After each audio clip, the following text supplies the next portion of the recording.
also.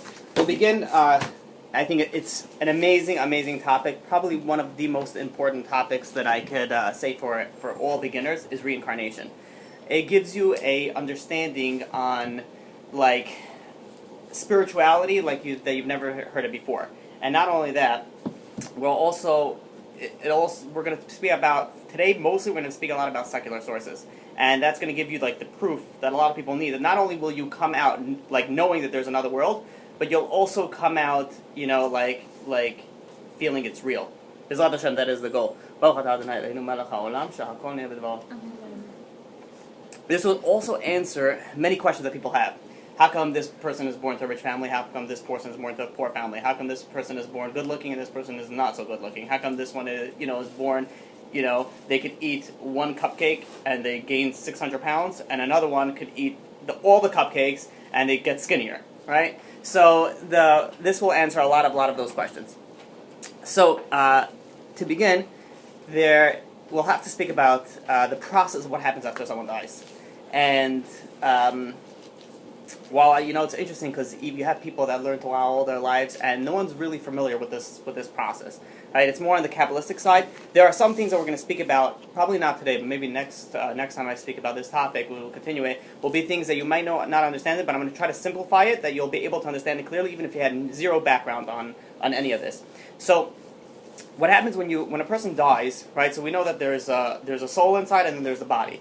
Now, if anybody has ever been next to a person that passed away, and I've unfortunately had that out, I've been more than once, and I have been next to the body, and the second that the soul passes away, you see the body is still there, but it's not really the body. It's like you see the person, but you don't feel like that person's there. Right? Ask anybody who lost somebody that was present when the soul left the body, and they're no longer the moment that they passed away. They'll tell you that they see, let's say, unfortunately, let's say it was their parent or something, or it was a friend, and they saw that he was alive and then he was not alive, and they could see that the body, although it looks the same, something was different about it, and the difference was that there was a soul that was that left and that was missing, and the soul is really what makes the body, what makes the person.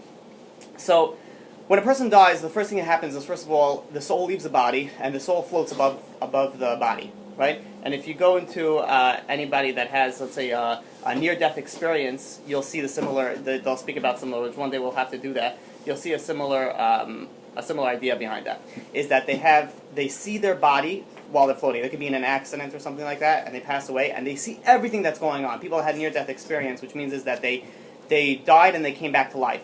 So they could, let's say they were on the operating table, they would be able to explain what the doctors were doing, what the nurses were doing, and everything that was going on while they were outside of their body. And then they came back to life, and then they will explain it. It's documented in many cases. So the first thing is that the soul is hovering over the body, and it sees everything, it hears everything that's going on. It sees, like, let's say when it passes away, it sees the body and it's confused. It wants to go back into the body. It's waiting for the body to start moving again, and it's a very harsh time for the soul. And what happens is that the eulogies, right? Why do they go up there and at the funeral and they start eulogizing this person? It helps for the family also, but it also helps the soul. The soul hears everything that they say. The soul is present in the coffin over there, and it hears everything that they say. Everything, the soul is very, very much associated with this world until they start covering it with dirt. When they put it under the ground and they start covering it with dirt, that's when it becomes a little cloudy. However, for 7 days, the soul is still very much associated with this world, and it's rushing back from the shivuk house to the grave, right? And it keeps on going back and forth, back and forth, back and forth. And that's also there's 5 parts of the soul.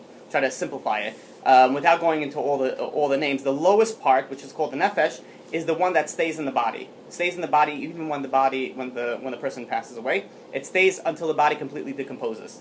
Right? This is something called chibut hakever, right? Which is a Kabbalistic term, which is very, very painful for the soul. Now, if you could explain it maybe like this, is that you have, let's say, a really dirty towel, and it's very dusty, and you want to go and you just shake it, to shake all the dust out, right? That's comparable how the soul feels. The soul is the dust, and the body is the towel.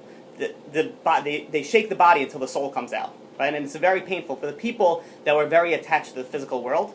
They have it more painful. The righteous people that weren't attached to the physical world, they have it less painful. It's more of an easier transition. The idea is if the nefesh, which is what we're talking about, that stayed in the body, that part of the soul that still stays in the body until it decomposes, is the most physical associated part of the soul, which is very related to the physical world. So the more that somebody indulges in all their physical desires and pleasures and wants and needs, I shouldn't say needs, wants, they get a very strong association to the body. And it's very hard for the soul to come out. And it causes a lot of pain when it does come out. Righteous people that don't really care, if you ever see a righteous person, you go to Israel, you go to like these big rabbis, they have millions of dollars go through their hands, they're giving out to charity, giving out there. You look at their house, you figure, okay, they might have a decent house. The house is bare minimum. Right? There was one, maybe it was Reb Steinman or Chaim Kanievsky, I forgot which one it was. One of the largest spiritual giants that we have alive today. And there was once a contractor that walked in and saw that he had a little bit of mold growing on the ceiling over there, in a certain room. So he went over to the nephew that was, they had family members that take care because these are, he's well in his years. So he says, listen, let me come in, let me fix it for you, for you. No, I'm not going to charge you anything. Obviously, I'll do everything for free. Don't worry about it, but it's not healthy. So the nephew goes, come on, what, are you trying to get me in trouble over here? I was like, what do you got to do this for me? He says, my uncle or my grandfather, however he was related. He says, listen, he's not going to he doesn't want anything done in their house, right? They don't care about renovations. You have people that renovate every 6 months, right? They bring marble from Italy, and then they bring marble from France, and then they do this, and the curtains from the rugs from Persia, and then they change everything up again 6 months later, right? You have these rabbis that don't change anything. They live a very, very simple life. They're not attached to the physical world. When these type of people die, very simple, very easy, it's not painful, and the soul leaves the body.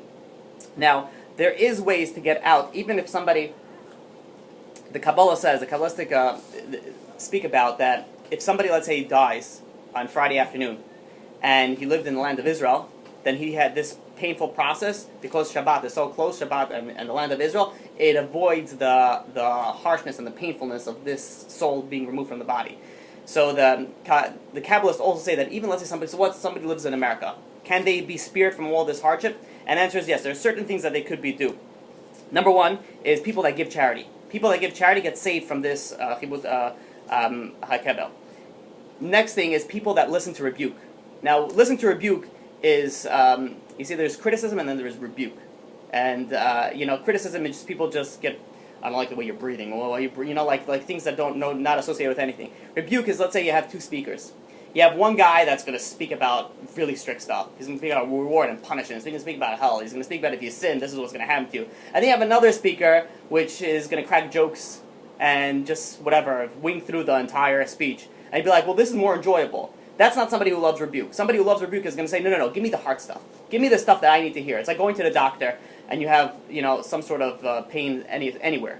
Pick anywhere you want. And you come to the doctor, and the doctor goes, here's a lollipop, don't worry about it. It's like, well, I don't need a lollipop, I need you to diagnose what my pain is. And I'm like, okay, here's a fruit roll-up. Okay, here's a Diet Coke. And they start giving you stuff and be like, what is this stuff? I don't need this stuff. I need something else. I need what's bothering me. Right? You go to people, that's why the people that speak hard, sometimes they're not, as popular. But those are the ones that people that go to it, those are the ones people love rebuke. No, tell me what I need to know. That is another way to get out of this. Another thing is doing chesed, doing acts of kindness. Being kind, doing generous acts. And also welcoming people to their home, and also people that pray with intent. There are people that they pray. So, people are, let's say, Baal Tshuva, they never prayed before, and now they're starting to learn how to pray. So in the beginning, you pray with a lot of intent, because you're not familiar with anything, and you read all the words. But after a time, you get used to it, right? You get used to it, and then you're, whatever, like before you realize, you don't even remember how you got to there. Right? I don't know if anybody ever been in school, and they've been studying something, and they study a page, and they study another page, they turn around, and they'll be like, wait a minute, I have no idea what I just read. I don't even know how I got to here. Right, so the same idea, unfortunately, is when people that pray with strong intent, with really concentrate on what they speak about when they talk to God, also get a spirit from this. Even all these people, also if they live outside the land of Israel. So now, that is the process of death, right? And again, each one is an entire topic in itself. But now, after a person's soul leaves its body, we'll simplify it to 4 basic things, that places that the soul could go to. Number 1. It could go either to heaven or to hell, which everyone knows. Right? It's very popular. Everyone's very familiar with that. And then there's reincarnation, which is going to be our topic. And then there's also a thing called kafakela. Kafakela, which is another Kabbalistic concept, is a in-between. It's not here, not there. I don't know if you ever hear it. Nowadays, they don't really have it, except for the movies, which obviously is, old nonsense and fake. But possessions, right? I don't know if you ever hear of possessions, exorcisms, all that thing. How do the souls get into where do the souls come from? The souls that are stuck in this in-between stage. They're not in heaven, not in hell, they're stuck in this in-between thing. It's worse than hell. right? It's a whole topic in itself, and it's a very scary topic. And these are the souls that are flying, wherever throughout the entire world, and they can't go not to heaven, not to hell. They get chased by whatever, like not fun people, and they have a very, very tough time. Now, these people, when they go into other people who are alive, these souls, when they go to people, they get saved. So they want to possess people, because then the people that are attacking them are not really able to attack them because they're in another person's body. So, but that's just an overview, and the part that we're going to be talking about is reincarnation. So, reincarnation, let's begin with what science says with reincarnation. So now, reincarnation, people, when people are new to Judaism and they hear reincarnation, they don't think of Judaism. They think maybe Hinduism or Buddhism, whatever. One of them thinks that they go into a plant, another one thinks that they go into animals, and another one thinks of who knows what. But when you say reincarnation, most people don't realize that Judaism has one of the oldest sources of reincarnation, and they have the amount of information that we have on reincarnation. I don't think any other religion or science has as much as we have. Now, the things that science is now discovering, we've been having for hundreds and hundreds of years.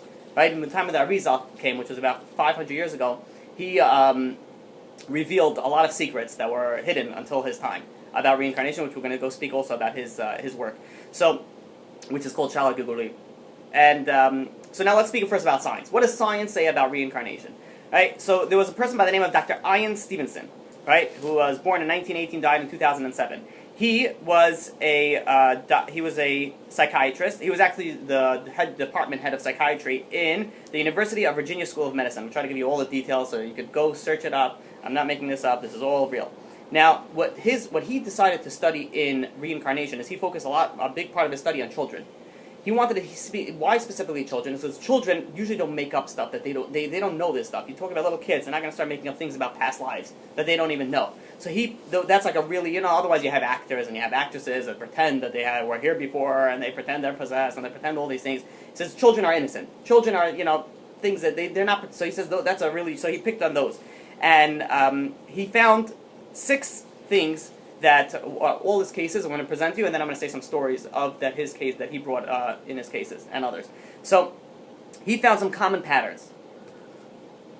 The number one, it says as soon as a child can communicate, he starts describing or she starts describing a previous life, which is, by the way, very, very unsettling for the parent when they start hearing little kids speaking about a previous life and a previous mommy and daddy that he had. Right now, no parent wants to hear that.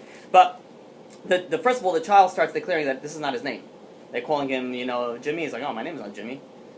My name is John. I was like, what are you talking about, John? Your name is Jimmy. We named you Jimmy. And then he starts, not only that, he starts saying that this is not really his family. He had another family in a different town. And at some points, they even pinpoint geographical location. It says, no, I'm from this town and this place. And he says, so that's, and not only that, sometimes they actually remember the names of the family members that they had in the previous life. That's number one. Number two is that they remember details of the death that led them to this current life, which means they remember their previous death. And many times he also found that they died in a very brutal, not natural manner. And not only that, usually, let's say it would be a gun wound or a stab wound. When the baby is born, they have a scar in that specific. When the little kid is describing his past life and his path to how he died, he has a scar in the same place. Let's say he got stabbed in the back or whatever he claims it was. Right? There would be a scar on his back. Without him either knowing or not knowing, whatever it was, he described that, and they saw a correlation in between that. So, number 3 is that once he would meet the family, and sometimes we'll soon see cases where they actually met the people that they said that they were family, where they were from, and they would be able to identify family members before even introducing them. It's like, oh yeah, I know this person, I know that person, I know this person, right? So, and just picture this scene being played with the little kid, the little 3-year-old, and you have mama and dad over here, and the little kid is saying, yeah, that was my wife, this was my husband, this was all these things, and you could only imagine. So now, number 4 is probably one of the most important ones, I think, is personality traits. They see that the personality traits, and this is what the Torah has been saying for years, right? Now all of a sudden science is coming that, they've seen this, is that the personality traits are the same personality traits that they had in the previous life, they have in this life also. And not only that, also personal preferences. They like this type of food, they like this type of, whatever it was, ideology, they kept into that. And habits also. And he said something also very interesting that we also know from the Torah, is that gender usually stays the same. He said, he brought a statistic, 90% of Dr. Stevenson's cases, they returned in the same gender that they died. So there was still 10% where, let's say, it was a boy, and we're going to soon see a case also that came back as a girl, or a girl came back as a boy. And he also uses it to explain that maybe, why some kids may be born like in a homosexual or transsexual, type of situation, is that in a previous lifetime they might have been the other gender. And, sometimes little kids identify themselves as a little boy, but he identifies them as a little girl. He dresses up in his mommy's makeup and he wears his high heels and he prounces around, right? And it stops getting funny when he's 16 and he's still doing that, right? So they correlate, at least he would try to correlate, is that it was related to something that he, a previous life. It's impossible that it was was one time he was a opposite gender. And the sixth thing is physical appearance. Physical appearance are similar from one life to another. It doesn't mean you're going to look like a twin, like that person looked exactly like that, but it was similar physical appearance. So the first story is and by the way, all this secular. We didn't even get to nothing Judaism. Now when I say secular, I'm talking about non-Jewish sources, right? You go and you search all these cases. You could search all of them. I'll give you the names and you can go and search it yourself. First one is James Linenger. I'm for sure pronouncing it wrong, but whatever it is. James, something with an L. Now, since he was born, he was obsessed with airplanes. And he used to always draw airplanes, and he used to have, and when he was younger, and then he used to have nightmares on airplanes. And one day, when he was 2 years old, he was only 2 years old, he started waking up, and he started screaming from a nightmare. He's screaming, airplane crash, plane on fire, little man can't get out. Right, those are the quotes. And and then he started, the parents said, okay, whatever, just a nightmare. He probably watched too many, cartoons or whatever, what they thought that it was. But then he started, describing things that, that related to World War II that there's no way that a toddler could know. For example, one time the mother was playing with a little toy airplane, and she showed this little thing on the bottom, and she said, oh, this is the bomb. This is where the bombs come out. And he's like, no, it's called a drop tank. The little kid is explaining to his mother what it is. And then one time they were watching, him and his parents were watching a documentary on the History Channel on World War II. And the narrator called the Japanese plane a Zero. And he's like, no, it's not a Zero, it's called a Tony. A little kid correcting a narrator, right? And they did research and they found that both of them he was correct. Right? So how is it possible this kid has all this information? So after his nightmares started, his previous life started getting more, he started giving more information to his parents. And he was able to tell the details. He was able to tell his previous name. And his name was James Huston Jr. James Houston Jr. And he was also able to tell his ship was called Natoma. And he was able to also tell his co-pilot's name, which was Jack Larson, and where he was shot down, and where he was killed, and how he was killed, and he was able to put all these things together. So they actually went and they tracked it down. The parents went and tracked down he also said he had a sister. They tracked down his co-pilot, and the co-pilot verified all the information that, when of his, other co-pilot that he died, which is this kid. So the next story is about a kid by the name of Gus Taylor. This was a very interesting one because Gus Taylor, he said that he was his Grandpa Augie, right? One time he was, when he was 18 months old, his father was changing his diaper, and his little 18-month-old looks up to him and says, you know what, Dad? He says, when you were my age, I used to change your diaper. So, kids say the weirdest things, right? So, all right, whatever, okay, sure. But then what happened was after the grandmother passed away, which this grandfather passed away a while ago, and then the grandmother passed away recently, so they started looking at old pictures when they were younger, the grandmother and the grandfather, and as memories. And this is the first time this little toddler is looking at these pictures, and he sees a picture of when this grandfather Augie was a young guy, and he's like, oh yeah, that's me. Oh, that's my car. And he started saying, and that's when they started okay, something's going on here. And the part that when they realized that there was something serious over here is when he started saying that his grandfather, which was Augie, which was him, he said his sister was murdered, and her body was dumped into the San Francisco Bay, and nobody told a 4-year-old or whatever, how old, a 4-year-old, that his great aunt died and was murdered and thrown in the water. How did he know that? So, obviously these are all proof from the secular sources that, there is something going on over here. There was also another one, there was a kid, this was, let me see, before this is a very interesting one, is a solved murder case. There was a kid, I don't know if you're familiar with Israel, there's something called Jozim. Jozim they live in the Golan Heights near Syria, between Syria and the border of Syria and Israel. So they serve in the army, they're not Jewish, but they serve in the army, they speak fluent Hebrew, and they're very, very, affiliated with the Israeli culture. But they live all the way out there in the borders. So they have a lot of stories and cases of reincarnation. For some reason, that whole, or what, I don't know what you call it, society has a lot of, reincarnation stories. So there was once a 3-year-old boy that, he told his parents, which, he lived in a village, and he said, I used to live in a different village not too far from here, in my last, when I was here before. So when they started saying this a few times, they said, okay, let's test it out. He says, okay, so they went to the next village, and they told the son, he says, do you recognize anything over here? 3-year-old, this kid is a 3-year-old. And he's like, nope, I don't recognize anything over here. So then he says, okay, he says, they went to the next village, village number 2, and he says, do you recognize anything with this? And the boy said, nope, this is not my village. Finally, they went to the 3rd village, and they said, you recognize over here? And he says, yeah, I used to live in this village. And then once he started seeing this, things started coming to his mind, and he knew his name. I don't know if it gives me here his name. No, it doesn't say who his name was. He says, I know, and he said his name, so they went and they asked somebody who was standing by there, in the same village, says, hey, do you know a guy by the name of, and then they said the boy's name, that he said who he was. And they said, yeah, but this guy disappeared 4 years ago. And slowly, as when they're speaking, they're like, oh yeah, the boy says, there was somebody over here that murdered me, and they buried me. And they start walking around. Suddenly the boy sees somebody in the distance, so he walks over to him, and he calls him by his name. And this guy is shocked, never seen this a little bit before, and the people, he had already a following of people, like, all interested in seeing what's going on in here. And there was one doctor that went there, it was Dr. Eli Lash, who actually, who came with this whole expedition. And they went over and they said, is it true, is that your real name? And he said, yeah, that is my real name. And, so the boy said, in my previous life, you murdered me. We had a fight. We were neighbors, and you murdered me. And he told everybody. He says, I could show you where he buried me. And they went, and they went together to a certain part in the woods, and they moved up some. They found, and he says, right over here is where he buried me, and right over there is where the murder weapon is. And he buried me, and he killed me with an axe. Right? They went and they excavated the body. While they were saying that, this guy turned white. The guy who we said that was a murder. And eventually they came and he admitted to it. Right then and there, even before he said, that's true. And they came, they excavated the body, they saw a crack also in the skull where he said that and they found the murder weapon. The doctor who was associated with this didn't follow up to see what they did. I don't think they brought him to the police, but they did whatever, some villages do, they deal with themselves, They don't involve, Italian mafia is one of those. They don't involve authorities. We take care of everything ourselves. Don't worry about it, right? And Druzim had the same, ideology. So, here we see, how is that possible? Here we see not only is it just stories, but he solved the murder mystery of his previous life, right? If I told you one story, fine, maybe. There are thousands and thousands of these types of stories. Go on, you search on anywhere, right? Some of them obviously are fake, but that's why the kids, how can you fake this?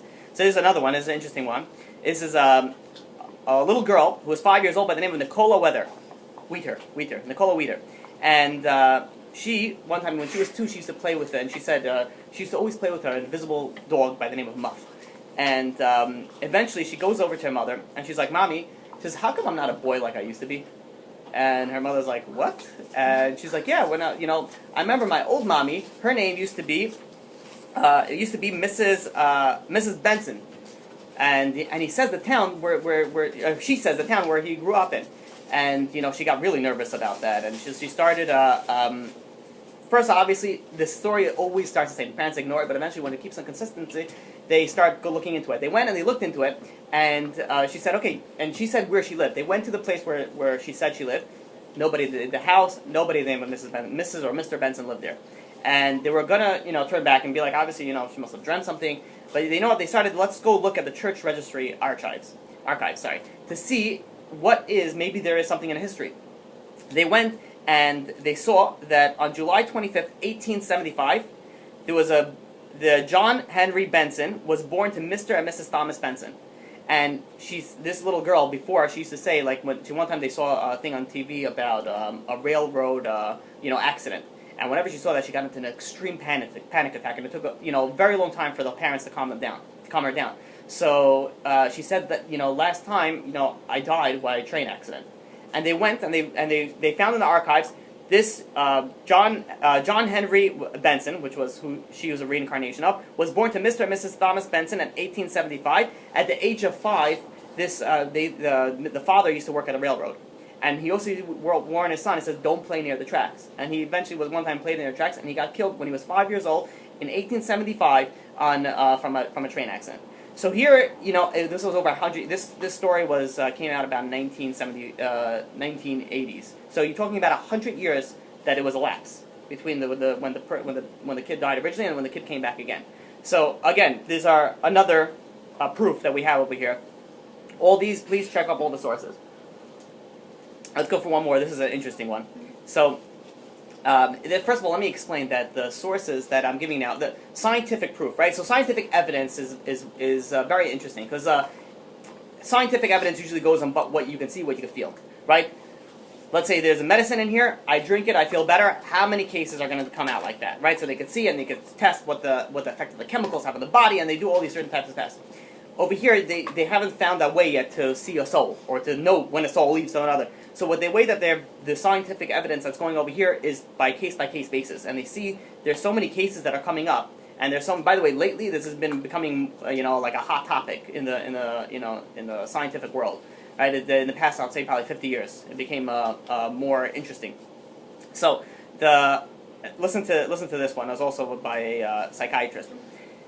Ryan Hammonds. He was 4 years old when he began to imagine that he was a director. And he was in his room. He's 4 years old, and he would scream "action!" And this little, he's playing scenes over here. And one time he wakes up in the middle of the night screaming. He's saying that his heart exploded, and and then when his mother was calming him down, this little boy, 4 years old, he holds his mother's hand. He's like, "Mama," he says, "I think I used to be somebody else."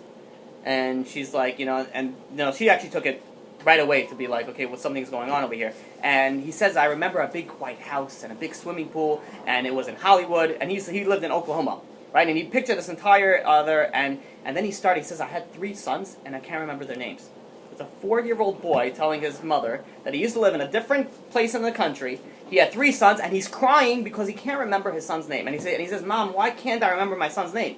And she's like, I don't know. I have no idea. So she goes, and the mother's name was Cindy. So she started, being that he was in Hollywood, so she started taking him from the library. He didn't know any names. He didn't have that much clarity on who he was. So she took out things from the library of like really old Hollywood, pictures and things like that. And she stacked them, and every so often they would go through it, her and her son. And many times they didn't find anything. One day, she was looking through a movie that was done in the 1930s called Night After Night. 2 men were in the center of the picture, and there were 4 men around the picture. And suddenly they're going, and he sees this little 4-year-old. His face lights up. He's like, "Oh, that's George." And so the mother's like, "Oh, George, who's George?" And then the boy starts looking around, and he's like, "That's me." He points at a little person in the corner. He's like, "That's me. I found me." And he points a picture in 1930 that it was him. So she didn't know what to do with that. So she went over. She reached out to somebody by the name of Dr. Jim Tucker, who was also a psychiatry professor at UVA Medical Center. He was been studying for 15 years cases like this of children that had past life memories and reincarnation. And let me just give you, he had statistics that I want to just share with you before we continue with the story. He said 60% of the children who claimed past life memories were male, right? Which we're soon going to see is so strongly related to what the Torah says. 70% of the children died violent or unnatural death. And he said 90%, again, like we said before, the same statistics, 90% of the children came back in the same gender. And the median time, the average time between the death of the previous life to the new life was about 16 months.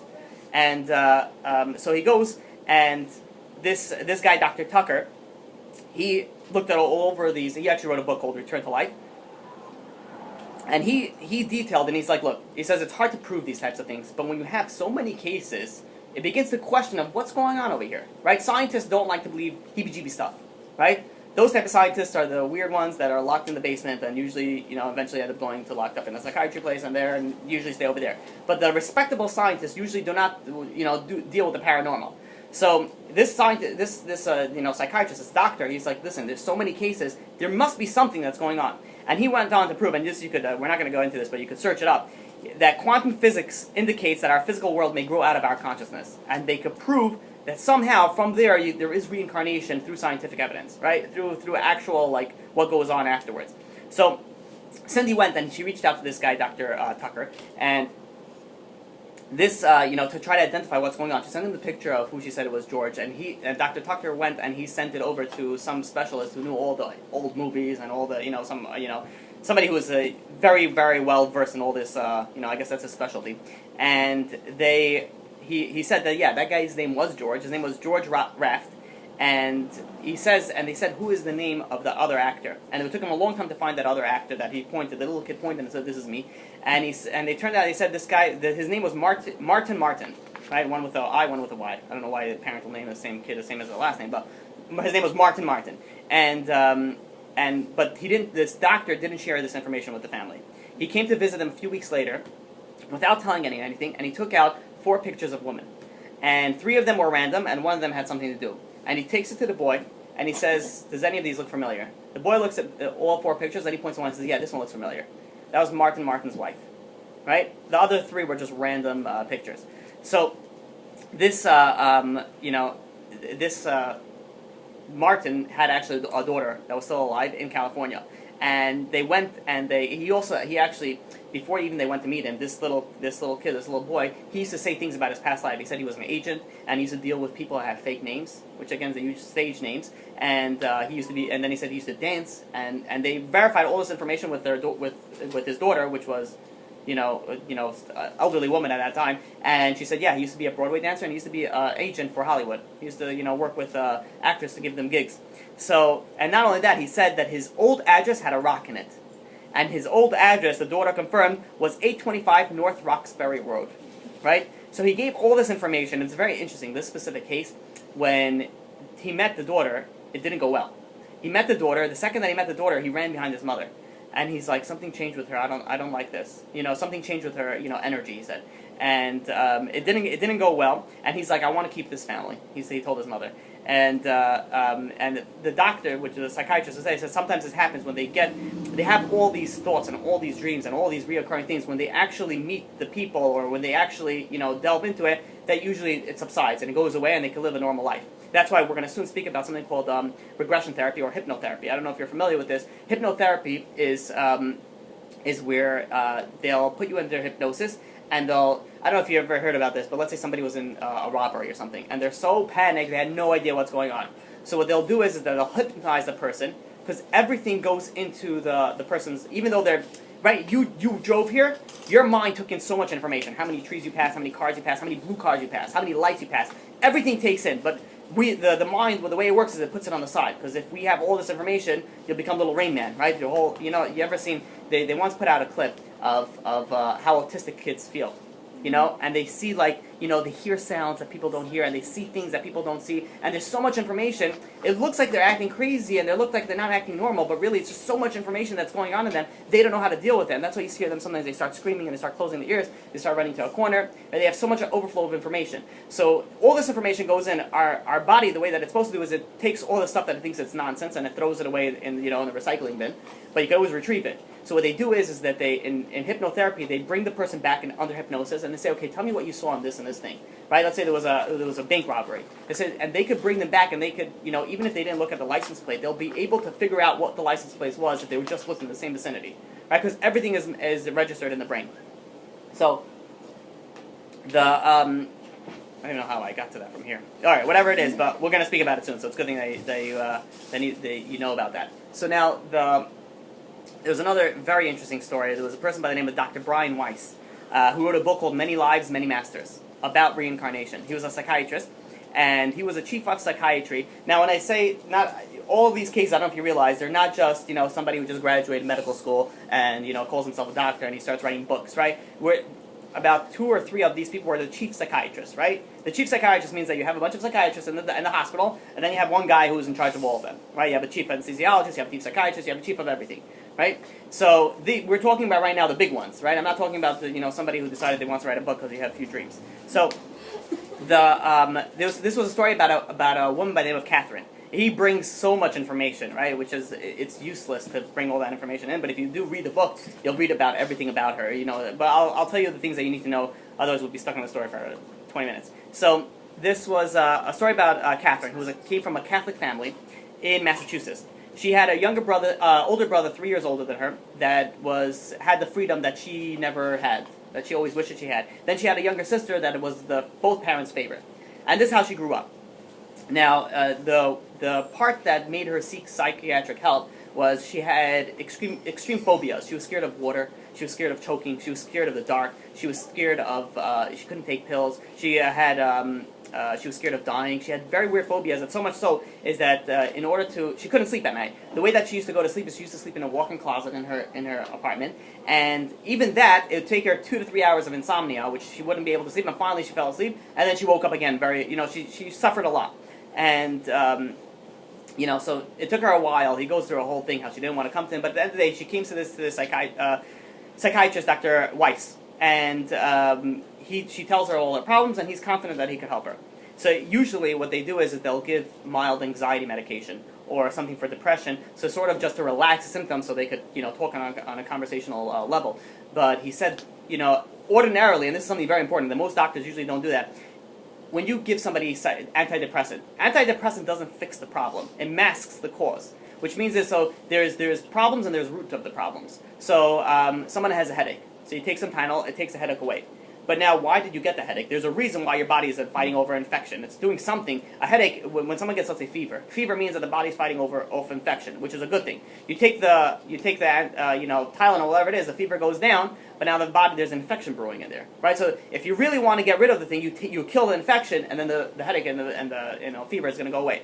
So doctors, unfortunately, some of them, they just deal with the symptoms. You came, the stomach is hurting you, whatever it is, take this pill. Your head is hurting you, take this pill. You do this, take this pill. They just deal with the symptoms and they take away the symptoms, but that doesn't solve the problem. So, if you go with somebody who has a psychiatric problem, you give them an antidepressant, they'll be happy as long as they're taking the pills. Once they stop popping those pills, it's going to go straight back down to depression, right? So you have to find out what is going on that they need to deal with. So he went and he started, just talking to this woman, Catherine. And he realized that she, repressed a lot of her memories. Like her memories from her childhood was like almost not, it wasn't there. And so he had, he put in the back of his mind, let's try maybe hypnotherapy, which is we talked about before, the regression, hypnosis. So she eventually started to remember some things that when she was 11, her mother was really depressed, and when she was depressed, she had to go through electroshock treatments, which sort of helps the depression, but it also causes you to forget like everything. So it was very hard, an 11-year-old girl, to see her mother forgot all this important information, and she went through a hard time like that. And then shortly after that, she started opening up to the doctors that her father was an alcoholic, and there was often times that the brothers would actually have to go and pull the father out of the bar to bring him home. So she didn't have like this great childhood to begin with.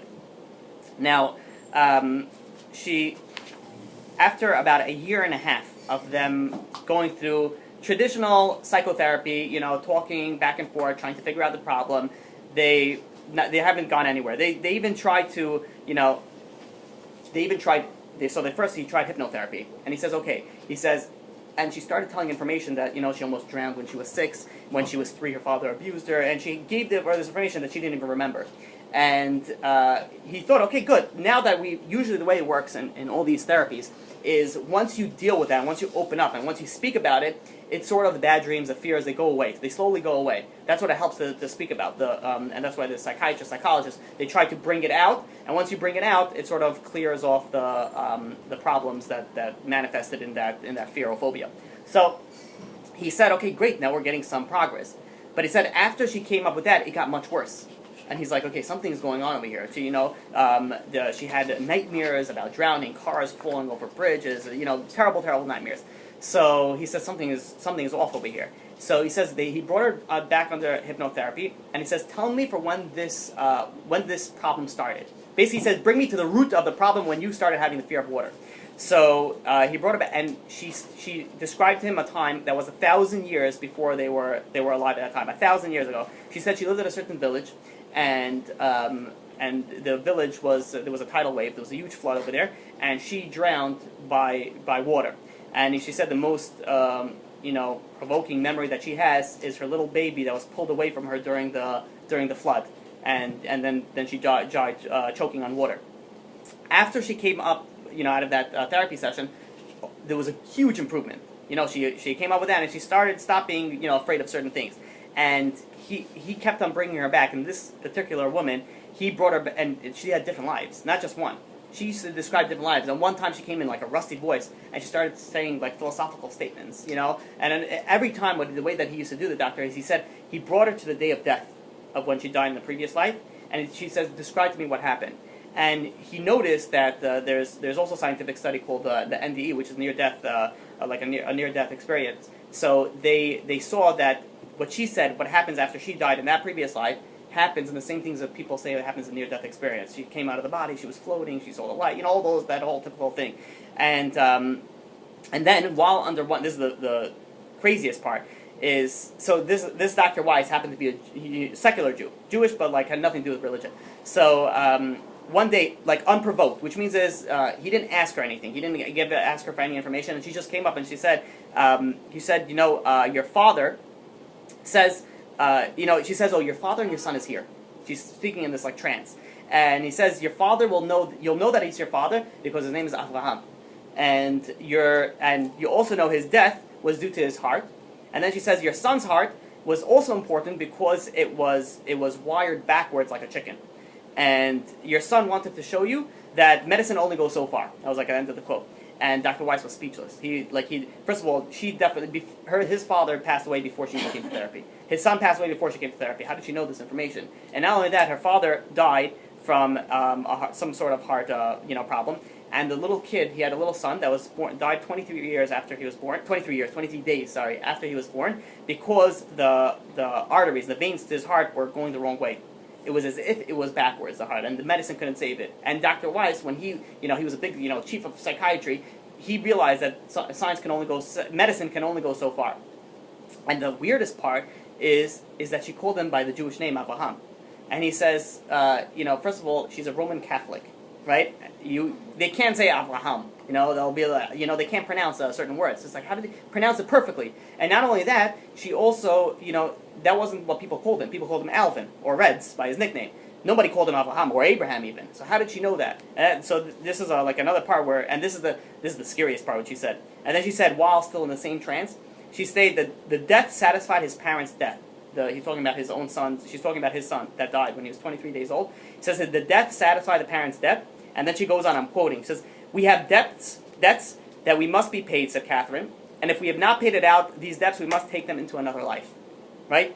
And this is what a Roman Catholic, woman by the name of Catherine told a secular, non-religious, Jew, Brian, Dr. Weiss. So we see over here something that everything that I just told you now is nothing new to Judaism.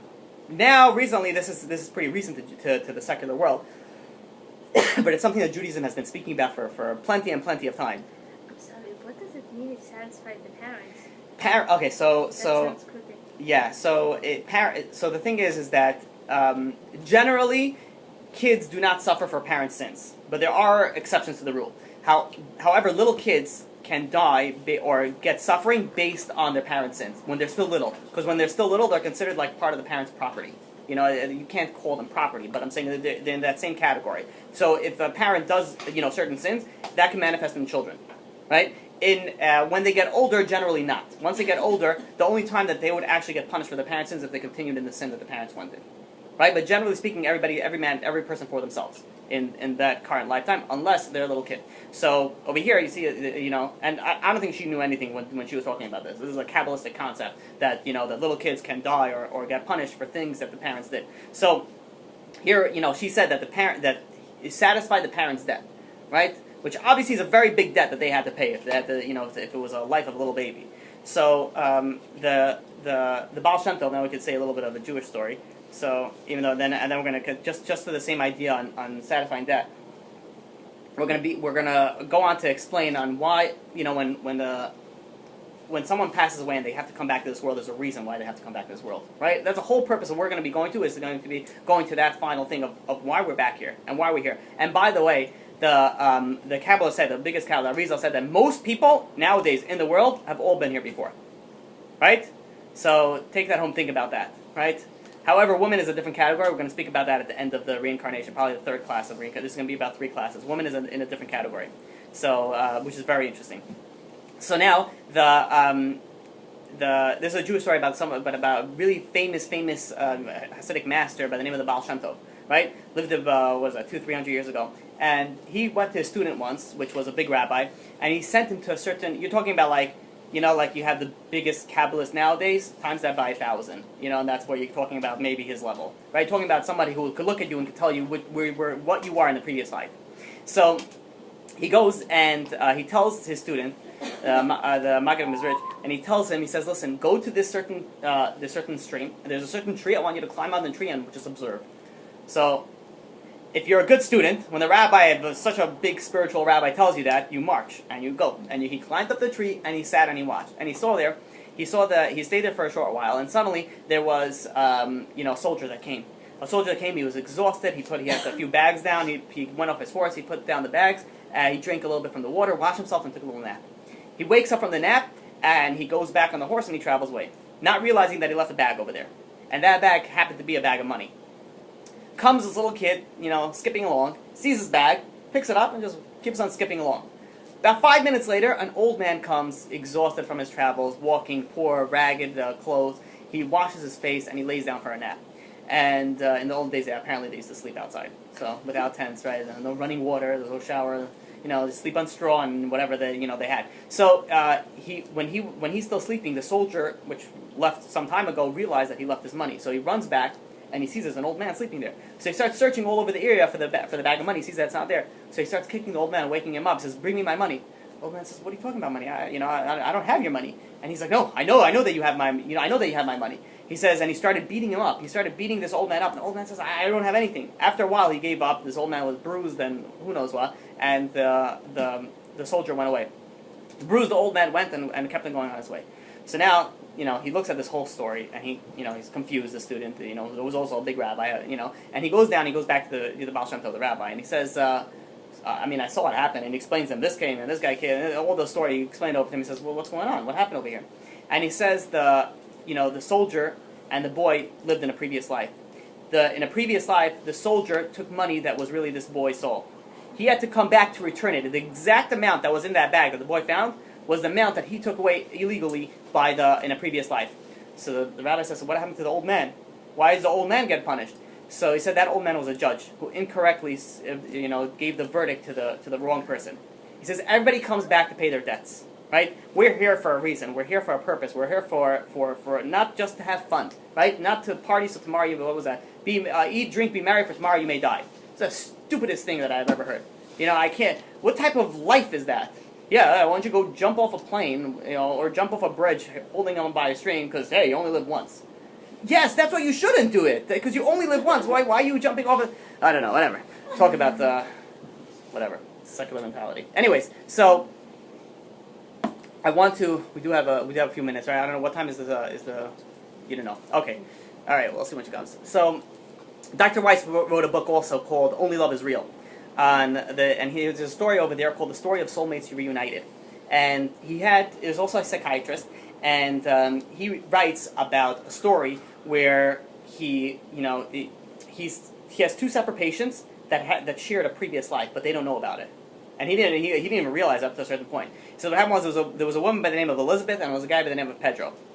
Right? Elizabeth, who he says is not Jewish, remembers a previous life of being in Jerusalem, and being, seeing the golden stones and changing of the colors, and she described her previous life as once she was, she had a very close connection to her father. She loved her father. Her father had a great sense of humor. They had the father and daughter had a very, very close connection. And one time, the father and daughter were out, walking in the street, and Romans came. The Romans came and they decided they were going to have fun with the father. So they beat him, and what they did was for fun, which is unfortunate how Jews were tortured up to a certain point, is that they tied the father's feet, to the and they attached it to the horse. And then they hit the horse, and the father rode through all the rocks and all these things, his head banging everywhere, and blood gushing out everywhere. Eventually, when the soldiers figured they had enough fun, they untied the horse and they drove away. So, and she's saying this is her memory from her previous life. She runs over to her father. She puts her father in on her lap, and she's trying to calm him down. She's like, it's gonna be okay. And she says, Dad, I love you. And then she held her lifeless father's body in her hand. And then she says that's when she woke up from her from her hypnosis thing. And she said that she even remembered her name was Miriam. Her father's name was Eli. And he was actually a potter also. So And she never, and she goes on, she says, after she had that scene, she never recovered from that. She fell into depression, and she died very young in that life. So, several weeks later, unconnected, there's a guy that walks into his office, the same psychiatrist's office, by the name of Pedro. And Pedro has a very, similar recounting, but the psychiatrist didn't put it together. I mean, he sees, hundreds of patients, so he didn't put the two and two together. And this is the same psychiatrist that we spoke about last time, that he lost a child recently. So he wasn't really focusing on putting the two and two together. But listen to what Pedro said, his when he goes back to his previous life in hypnosis. And he goes and he says that, the one time I was in a village in Jerusalem, and, I was walking with my daughter, and, as I was walking, Romans came, and they tied my feet to this horse, and they hit it, and my body went everywhere, and, I suffered, internal bleeding and bruises everywhere, and the last thing I remember